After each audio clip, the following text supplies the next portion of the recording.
Alexandre Wizy, sénateur PS de l'Oise. Bonsoir messieurs, merci d'être avec nous sur France Info. Adrien Clouet, une réaction peut-être déjà à ce que vient de dire Jordan Bardella. Le Front Populaire est donc son principal adversaire aujourd'hui. Mais c'est pas le principal, c'est le seul. Puisque vous avez monsieur Macron qui fait la courte échelle et qui joue le marchepied de l'extrême droite. Donc évidemment que nous sommes la force d'opposition au Rassemblement national et on s'est conçu, le Front Populaire, pour empêcher le Rassemblement national d'accéder à des responsabilités, même si M. Bardella se trompe sur un point. Il a dit qu'il était en capacité de gouverner. Lorsque vous n'êtes pas capable de faire 2 amendements au Parlement européen en 10 ans, je vous assure que vous n'êtes pas capable de gouverner, de tenir un ministère. Alexandre Wizy, une réaction de votre part ? Ce qu'a dit Adrien Clouet est très juste, c'est-à-dire qu'on lui rend bien. S'il considère qu'on est ses principaux adversaires, la réciproque est vraie. Et en fait, si vous voulez, on est l'anti, en effet, RN sur tous les sujets. Sur la politique sociale, ces gens-là sont inconséquents. Ils parlent de pouvoir d'achat, mais sans parler d'augmentation de salaire. Ils parlent de pouvoir d'achat sans parler d'augmentation des minima sociaux. Ils parlent de pouvoir d'achat sans parler de revalorisation du SMIC. Ils parlent de refaire fonctionner les services publics sans taxation de ceux qui peuvent payer. Et puis, évidemment, ils veulent diviser le pays, couper les Français en 1000 morceaux pour qu'on ne soit plus une nation qui tient ensemble. Donc, évidemment que nous sommes le projet totalement alternatif, totalement contraire à ce qu'ils portent pour notre pays. Là, ils veulent diviser, on veut faire front pour rassembler les Français derrière un avenir social, écologique qui soit à l'opposé de ce qu'ils défendent. Je veux dire, c'est le recul absolu sur les questions environnementales, aussi le Rassemblement national, quasiment le déni sur ce qui est en train de nous arriver. Donc, évidemment, nous sommes front contre front, le Front national contre notre Front populaire. Adrien Clouet, quand on sait ce qui oppose les différentes forces de gauche, est-ce qu'on peut croire à une union solide, durable aujourd'hui de ce nouveau Front populaire ? Mais bien sûr, là, on n'est pas au café philo. On a plein de choses à se dire, plein de discussions intéressantes. Mais enfin, il y a des urgences. La première, c'est le risque de l'extrême droite. Ça doit unir tous les républicains dans la lutte. Deuxièmement, vous avez des urgences qui arrivent d'ici quelques semaines. Au 1er juillet, vous avez une hausse du prix du gaz. Eh bien, il faut bien l'annuler, cette hausse du prix du gaz. Et pour ça, il faut qu'on gagne les élections. Le même jour, le 1er juillet, vous avez une réforme de l'assurance chômage qui est prévue par le gouvernement, qui est une des plus cruelles. C'est parce que tous les jeunes qui auront fait un CDD de 6 mois en sortant de leurs études seront privés d'indemnisation chômage. Tout ça, c'est des choses du quotidien qui sont concrètes. Et ça a été dit juste avant, il faut revenir sur la réforme des retraites de M. Macron. Donc, je voudrais dire à toutes celles et ceux qui nous écoutent, si vous bossez bien pendant 3 semaines à aller voir vos voisins, à aller convaincre celles et ceux qui ne savent pas encore pourquoi voter, eh bien, dans 3 semaines, on peut abroger la réforme des retraites. Vous aurez bossé 3 semaines pour gagner 2 ans de retraite. Ça vaut le coup. Mais Alexandre Wizy, sur le long terme, est-ce qu'il n'y a pas un risque que vos divergences qui sont profondes, entre PS notamment et LFI, ressurgissent si jamais vous accédez au pouvoir ? Est-ce qu'il ne faut pas s'inquiéter de ça ? Et les anticorps de la gauche par rapport au Rassemblement national sont tellement puissants. Moi, je vois depuis quelques jours, on m'écrit tous les jours des gens que je ne connais pas parfois en me disant comment je peux porter un coup de main, comment je peux porter un paquet de tracts pour empêcher le Rassemblement national d'arriver aux responsabilités. On a travaillé sur un agenda législatif. Donc on a travaillé sur ce que nous allions faire ensemble dans les 15 jours, Adrien l'a dit, dans les mois à venir et puis dans ce qui restera puisqu'on est quand même que sur un bout de législature. Il n'y a pas de quoi se diviser là. Là, il y a de quoi appliquer un projet qui a été discuté ensemble dans l'urgence de la lutte contre le Rassemblement national. Donc, en effet, il faut bosser pendant 3 semaines. Il faut que partout, ceux qui peuvent se mobiliser le fassent. Moi, je suis sûr qu'il y aura une participation démentielle parce que les gens voient bien que là, on est sur un point de bascule. On est sur un fil et que notre pays peut basculer dans une forme de honte. Moi, je le dis clairement, depuis 45, voire tout d'un coup, l'extrême droite qui prendrait la main sur la Ve République, c'est absolument inacceptable. Donc, il y a ça qui nous unit et qui est plus fort finalement que tout ce qui a pu nous opposer pendant la campagne européenne. Antoine Oberdorf, une réaction, une question ? Oui, bonsoir à tous les deux. Vous êtes l'un comme l'autre, j'imagine, dans vos circonscriptions, probablement Adrien du côté de Toulouse, Alexandre dans l'Oise. Cette campagne, ça va être une campagne éclair de 15 jours et évidemment, cette campagne européenne aura posé une question majeure, notamment le débat entre Gabriel Attal et Jordan Bardella. Suffit-il d'avoir raison face au RN ? Alors, je vous pose une question très simple. Est-ce que cette campagne éclair va être une bataille pied à pied en termes de crédibilité budgétaire de vos programmes économiques face au RN et aux conquêtes sociales que vous proposez dans ce contrat de législature, ou est-ce que finalement il va falloir quand même assumer, ne pas avoir l'humanisme honteux, j'allais dire, et assumer de jouer sur le terrain de la morale face au RN au moment même où on s'interroge sur la consistance du Front républicain. Voilà, le terrain des idées ou le terrain de la morale, ou peut-être les deux, mais en tout cas, vous avez peu de temps. Comment comptez-vous vous y prendre? Adrien Chloé, vous voulez répondre d'abord? Mais bien sûr, avec plaisir. Il n'y a pas d'opposition entre les deux. Faire une politique économique juste, c'est moral.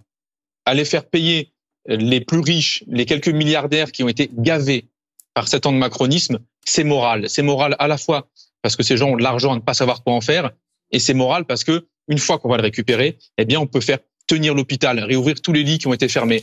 On peut assurer qu'il y a un prof dans chaque classe à la rentrée. Tout ça, c'est des sujets concrets de terrain. Donc, lutter contre le Rassemblement national, c'est évidemment être crédible économiquement, mais être crédible économiquement, c'est pouvoir être juste moralement. Donc, nous, on va faire les deux, et c'est pour ça qu'on va gagner. Emmanuel Macron, restez en ligne, messieurs, on va commenter ce sonore, cette intervention d'Emmanuel Macron qui s'est exprimé depuis l'Italie où il participe au G7. Il a réagi au programme du Front populaire et du Rassemblement national, des programmes desquels, dit-il, ils sont totalement irréalistes. On l'écoute. Parce que les fondamentaux de l'économie française sont solides, parce qu'on a fait un gros travail. Maintenant, il y a une période d'incertitude qui est liée à cette élection. Et donc, ça vous donne, en quelque sorte, un avant-goût de ce que serait, en effet, l'avènement, il faut bien le dire aussi, de programmes économiques totalement irréalistes. Parce que ce soit celui de l'alliance LFI ou celui de l'alliance Rassemblement National, ces deux alliances portent des programmes qui, au premier jour, coûtent par an entre 100 et 400 milliards d'euros. Ce sont des programmes qui ont, je dirais, soit pas d'honnêteté politique, soit en tout cas qui font porter un très grand danger, pas simplement à l'économie française et à ses taux d'intérêt, mais je crois à nos compatriotes, contribuables, épargnants, retraités. Est-ce que tout ça n'est pas aussi le résultat du fait que vous avez choisi un délai très très serré pour ces élections et que même l'opposition dit on n'a pas eu le temps de se préparer, finalement on ne commence pas dans des conditions équitables? C'est qu'ils ne sont pas prêts à gouverner. C'est une bonne nouvelle pour les Français. Il y a des gens qui sont prêts à gouverner, qui gouvernent depuis 7 ans et qui font un travail qui a des résultats économiques. Voilà. Si on n'est pas prêt à gouverner, il ne faut pas se présenter devant les Français. Alexandre Wizy, vous n'êtes pas prêt à gouverner? Mais bien sûr que oui, on est prêt à gouverner. Et je vais vous dire, on est tellement prêt à gouverner qu'il y a des ministres, anciens ministres de Macron, je pense à Aurélien Rousseau, qui nous rejoignent pour venir aller gouverner et faire des choses avec nous. Je veux quand même revenir sur quelques mots du président de la République. La santé de l'économie française est bonne, dit-il. La santé de l'économie française est mauvaise parce que le président de la République, depuis qu'il est arrivé aux affaires, a refusé de prélever en recettes 60 milliards d'euros par an, plutôt qu'il a rendu à des gens qui ne savent pas quoi en faire, qui n'en ont pas besoin, avec lesquels il n'y a aucun effet économique souhaitable. Donc nous, ce que nous proposons, c'est de revenir sur cette logique, de récupérer cet argent qui est oisif, qui ne sert à rien aujourd'hui, de le remettre dans nos services publics, de le remettre dans le pouvoir d'achat des Français. Et je vais vous dire, pour la malhonnêteté, j'ai regardé un petit peu le programme de Renaissance, plutôt le chiffrage qu'il faisait de notre programme. Par exemple, sur le fait qu'on abrogeait la réforme des retraites telle qu'elle existait. Ils font comme si cette abrogation allait coûter 80 milliards, alors que de leur aveu même, elle rapportait 10 milliards la réforme. Donc vous voyez, à force de faire de la gonflette avec les chiffres, ils nous font le vieux coup de la droite depuis toujours, lorsque la gauche arrive aux affaires. Les gens vont partir, ça va être trop cher le programme. Non, la vérité, c'est qu'on a des conquis sociaux et que ces conquis sociaux, ils viennent du fait qu'on a de l'ambition sociale pour notre pays. Et puis, Emmanuel Macron évacue ce que ça rapporte au pays d'augmenter les salaires en termes de consommation de la population, en termes de relance de la machine économique. Tout ça, c'est totalement évacué de la pensée d'Emmanuel Macron. Pourquoi ? Parce que sa politique n'a consisté, d'un point de vue fiscal, qu'à rendre à ceux qui ne savaient qu'en faire. Voilà, et à faire payer aux autres, on l'a rappelé tout à l'heure, hein, les 2 années supplémentaires pour ceux qui ont commencé à bosser tôt, les restrictions sur tous les leviers qui étaient possibles pour les assurés sociaux qui se retrouvaient au chômage. Voilà ce que c'est que la politique d'Emmanuel Macron. Donc il récolte ce qu'il a semé, nous sommes prêts à gouverner. Valérie Lecap, vous souhaitez faire un commentaire. Oui, je souhaite réagir parce que j'ai plusieurs réflexions par rapport à ça. La première chose, c'est que le Front populaire a fait un accord en 4 jours, c'était absolument incroyable. Et on s'attendait pas du tout à ce qu'ils fassent un programme aussi complet, aussi construit et avec autant de mesures. Et je sais pas s'ils avaient intérêt à faire ça, en fait, parce que le programme du Rassemblement national, pour l'instant, est beaucoup plus elliptique, c'est juste des grands principes, etc. Ouais. Et c'est vrai qu'en allant aussi loin dans leur programme, ils se sont soumis aux calculettes de Bercy, qui d'ailleurs ont fonctionné à toute vitesse, parce que à peine le programme était sorti, que ça y est, ils se prenaient les milliards et les machins, etc. Donc ça, c'est la première chose. Est-ce que vous regrettez pas d'être allé aussi loin? Parce que ça éclipse pratiquement la réussite qu'a été votre rassemblement extrêmement rapide, qui a été une surprise et que les gens n'attendaient pas. Et puis deuxièmement, je peux pas m'empêcher quand même de faire une remarque sur ce qu'a dit Emmanuel Macron. Ça fait 7 ans qu'il est président de la République. La dette de la France a augmenté de 800 milliards d'euros. 800 milliards d'euros en 7 ans. Donc, ça fait plus de 100 milliards d'euros par an. Donc, si vous voulez, je trouve que quand on a fait ça, il est mal placé. On n'est quand même pas très bien placé pour aller donner des leçons aux autres sur des programmes qui sont pour l'instant putatifs et dans lesquels on n'est pas... Par exemple, moi, je suis étonnée, j'arrête pas de voir depuis ce matin, ils veulent la retraite à 60 ans. Or, Jean-Luc Mélenchon lui-même, dans son intervention, a dit « Oh, vous savez, c'est un objectif lointain. Et la vérité, c'est qu'on va juste abroger la réforme des retraites. » Donc, il y a des interprétations, il y a des éléments de langage qui viennent de l'Élysée, qui sont repris sur les antennes et que je trouve particulièrement biaisé. Je vais laisser Adrien Clouet rapidement réagir à ce que vous avez dit au départ. Est-ce que vous ne regrettez pas d'avoir dévoilé votre programme trop rapidement, si rapidement, et du coup, la majorité peut le chiffrer, en tout cas peut avancer des chiffres pour essayer de vous discréditer? Ouais.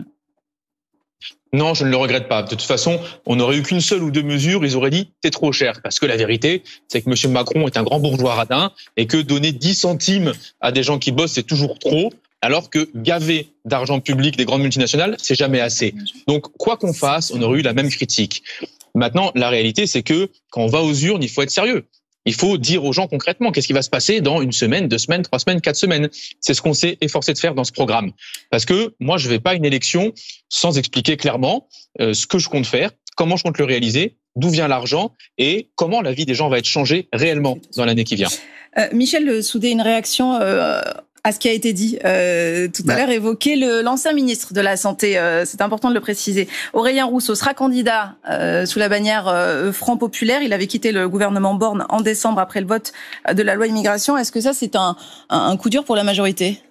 C'est un coup dur pour la majorité peut-être, mais c'est aussi possiblement une épine dans le pied du Front Populaire. Dans tous les cas, si vous vous souvenez bien, Aurélien Rousseau, il était directeur de cabinet d'Elisabeth Borne, et à l'époque où elle faisait passer la réforme des retraites, oui. Et c'est lui qui dirigeait les négociations. Donc maintenant, on a ce Front Populaire qui, naturellement, puisqu'il y était opposé à l'Assemblée nationale, veut abroger la réforme des retraites, mais avec Aurélien Rousseau, ça fait quand même drôle. Il peut dire qu'il a changé d'avis. Place publique. Il peut dire qu'il a pris du recul. C'est place publique, la candidature. Oui, il est sous l'étiquette place publique. C'est Raphaël Glucksmann. Raphaël Glucksmann qui pose ses petits cailloux pour dire qu'il veut pas aller plus loin, etc. Je pense que Raphaël Glucksmann, d'ailleurs, ferait bien de moins prendre la parole. Là, encore une fois, il donne une interview dans Le Parisien où il y a toute une réponse à une question dont on lui aurait pu se passer. À l'inverse, le député socialiste Jérôme Guedj, lui, sera candidat, mais pas sous les couleurs du Front Populaire. Vous en pensez quoi, Antoine Oberdorf ? C'est très intéressant le cas de Jérôme Guedj, parce que Jérôme Guedj, ça exprime le désarroi d'un certain nombre de juifs de gauche qui n'ont jamais voulu, là je reprends ces termes, être considérés au cours de leur trajectoire politique comme étant des juifs de service, et qui, de par son vécu personnel avec Jean-Luc Mélenchon, puisqu'il a été son protégé très tôt à Massy dans l'Essonne, puisque Jean-Luc Mélenchon est même d'ailleurs ami intime du père de Jérôme Guedj, les choses ont dégénéré entre eux depuis depuis le 7 octobre. Il y a eu une bataille à distance extrêmement violente, faite de notes de blog pour ce qui est de Jean-Luc Mélenchon, ce qui avait commencé aussi par Jérôme Gage, qui avait dit à Jean-Luc Mélenchon sur la problématique du communiqué du 7 octobre que les Insoumis avaient été les idiots utiles du Hamas. Jean-Luc Mélenchon, est allé très loin, allant jusqu'à dire que, c'était le signe de la part de Jérôme Gage, sa position sur le conflit de son milieu de fanatisme, du milieu de fanatisme dans lequel il évoluerait, ou encore qu'il serait retenu à la laisse de ses adhésions. Enfin voilà, des termes extrêmement chargés. Et aujourd'hui, Jérôme Gage nous dit qu'en son âme et conscience, le péril de l'extrême droite, il ne peut l'ignorer parce que ça découle d'un engagement fort de sa part, mais qu'en revanche, il ne peut pas raisonnablement revendiquer l'investiture du Front populaire. Il ira donc seulement avec l'étiquette du Parti socialiste dans sa circonscription de l'Essonne. C'est un cas particulier, mais un cas symptomatique. Mais si vous avez écouté, j'imagine ce matin, Raphaël Glucksmann sur France Inter, qui est aussi un juif de gauche, il a dit, et lui aussi, il a été agressé pendant la campagne. Il y a eu des moments extrêmement difficiles avec LFI. Il a dit lâchez-moi les baskets à Manon Aubry, et c'était sûr. Il considère lui que sur les points les plus importants qui lui tenaient particulièrement à cœur, qui sont le soutien à l'Ukraine, la reconnaissance du massacre du 7 octobre comme terroriste, donc l'implication du Hamas comme une organisation terroriste, même si le mot organisation n'est pas inscrit. Il considère la lutte contre l'antisémitisme est aussi écrite dans le programme du Front populaire. Il a dit aucune minoration sur l'antisémitisme, je serai intraitable. Exactement, et d'ailleurs c'est écrit noir sur blanc si vous regardez le programme, c'est un des points clés de leur programme. Donc ce qu'on peut dire, c'est que sur la partie internationale, et c'est pour ça que ce chiffrage-là, c'est un petit peu agaçant, parce que ça réduit, bon c'est ce qui concerne le plus les Français, je suis d'accord, mais il y a une partie internationale qui est assez importante, et sur lesquelles les garde-fous qu'avait demandé Raphaël Glucksmann au nom de ces 14% aux européennes ont été respectés. Donc là-dessus, on peut quand même le dire. Et donc, Jérôme Gage, il a été extrêmement impliqué aussi depuis le 7 octobre. Ce que je veux dire, c'est que deux personnes qui ont cette sensibilité juive de gauche réagissent différemment à la situation, parce que pour l'un, la priorité, c'est de battre l'extrême droite. Il a dit, on n'a pas le choix, de toute façon. Est-ce que vous allez voir 300 députés Rassemblement National, oui, à l'Assemblée nationale? Donc, en gros, on n'a pas le choix. Adrien Clouet, vous êtes député LFI sortant. Une réaction à ce qui vient d'être dit. Est-ce que la position de Jean-Luc Mélenchon, notamment, après les attaques du 7 octobre, est-ce que c'est quelque chose qui est surmontable aujourd'hui au sein de la gauche? La preuve, vous voyez bien on est d'accord sur l'analyse, on est d'accord sur les conclusions qu'on en tire, à savoir le fait qu'il faut mettre sous protection l'ensemble des populations civiles, qu'il faut libérer les otages, qu'il faut un cessez-le-feu immédiat à Gaza, une reconnaissance de l'État de Palestine. Ça, est-ce que vous regrettez aujourd'hui de ne pas avoir qualifié le Hamas de groupe terroriste, les attaques du 7 octobre d'attaques terroristes? Est-ce que c'est un regret? Le fait que les attaques le soient, non seulement on l'a dit, mais en plus vous venez de le dire à l'instant, c'est écrit noir sur blanc, on vient de le signer. Donc il n'y a pas de regret, il y a eu beaucoup, je pense, de malentendus ou de tentatives parfois très malveillantes de faire dire des choses que personne n'avait jamais dit pour créer des conflits artificiels. Je pense que le seul conflit qui doit être réglé aujourd'hui, c'est celui qui conduit à massacrer des femmes, des enfants, des hommes dans la bande de Gaza, et c'est le seul conflit qui mérite que la gauche s'arrête et se demande comment on y met fin. Alexandre Wizy, un dernier mot à ce sujet, les accusations d'antisémitisme. Je remercie Madame Lecable d'avoir l'honnêteté de dire qu'en effet, dans le projet, il y a écrit noir sur blanc, qu'en effet, le nouveau Front populaire combat et condamne ceux qui propagent la haine des Juifs en France. Je crois que c'est écrit terme à terme, comme je viens de vous le dire. Et donc, c'est sans concession sur l'antisémitisme. Et Raphaël Glucksmann l'a dit également. Et je crois que c'était essentiel que ça y soit. Merci beaucoup, messieurs, d'avoir été en direct en ligne avec nous.